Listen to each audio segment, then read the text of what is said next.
आमदार खासदारांना भीक वाढा, भीक वाढा। दिव्यांगाच्या हक्काचा निधी खाणाऱ्याचं करायचं का? दिव्यांगांसाठी आमदार खासदार निधीमधून 30 लाख रुपयांची तरतूद दरवर्षी केल्या जाते।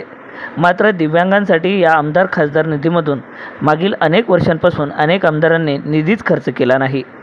याच मागणीच्या निषेधार्थ आमदारांचा निषेध करण्यासाठी दिव्यांग कृती समितीच्या वतीने नांदेडमध्ये भीक मागो आंदोलन करून निषेध करण्यात आला।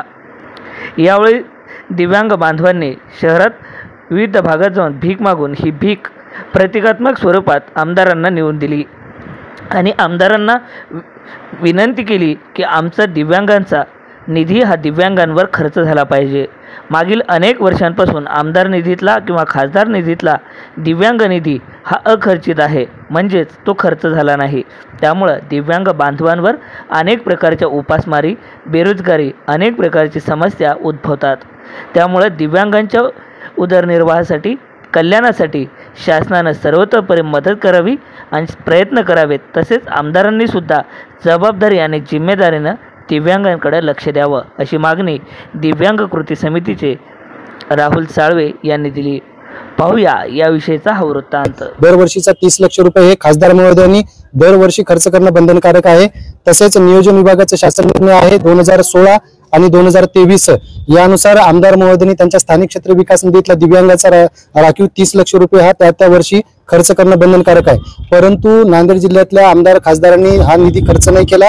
त्यामुळे आज नांदेड शहर तथा नांदेड जिल्ह्यातल्या सर्व सकल दिव्यांग संघटनेच्या वतीने आज खासदार आणि आमदारांच्या घरावर आक्रोश मोर्चा काढून भीक मागो आंदोलन करण्यात आले। त्याची तत्पूर्वी आम्ही सुरुवात हे माजी मुख्यमंत्री तथा खासदार अशोकरावजी चव्हाण साहेब यांच्या शिवाजीनगर नांदेड येथील घरावर आम्ही आक्रोश मोर्चा काढला। याचं कारण म्हणजे माजी मुख्यमंत्री असताना तसेच विद्यमान आमदार त्यावेळेस त्यांनी असताना, कारण हा निधी जो आहे हा निधी आजपर्यंत अखर्चित आहे। दुर्दैव एवढं कळलं की माजी मुख्यमंत्री तथा खासदार अशोकराव चव्हाण साहेबांना जिल्हा नियोजन विभागाचं पत्र अद्याप प्राप्त झालं नाही, असं आम्हाला कळलंय। खेदाची बाब वाटली। माननीय जिल्हाधिकारी महोदयांच्या स्वाक्षरीने ते पत्र होतं। जानेवारी 2025 मध्ये सुद्धा एक पत्र दिलं, म्हणजे वारंवार पत्रव्यवहार करूनही दिव्यांगाचा राखीव निधी हा खर्च नाही झाला। आज माननीय अशोकरावजी चव्हाण साहेबांसोबत आता शिष्टमंडळासोबत बैठक झाली। अशोकराव चव्हाण साहेबांनी आम्हाला आश्वासन दिलं की मी प्रथम भोकर विधानसभा मतदारसंघावर प्राधान्य देईल। भोकर विधानसभा मतदारसंघातल्या दिव्यांगांना जो काही निधी खर्च करायचा, आमदार निधी असेल, खासदार निधी, हा आम्ही खर्च करेल म्हणून त्यांनी आश्वासन दिलं।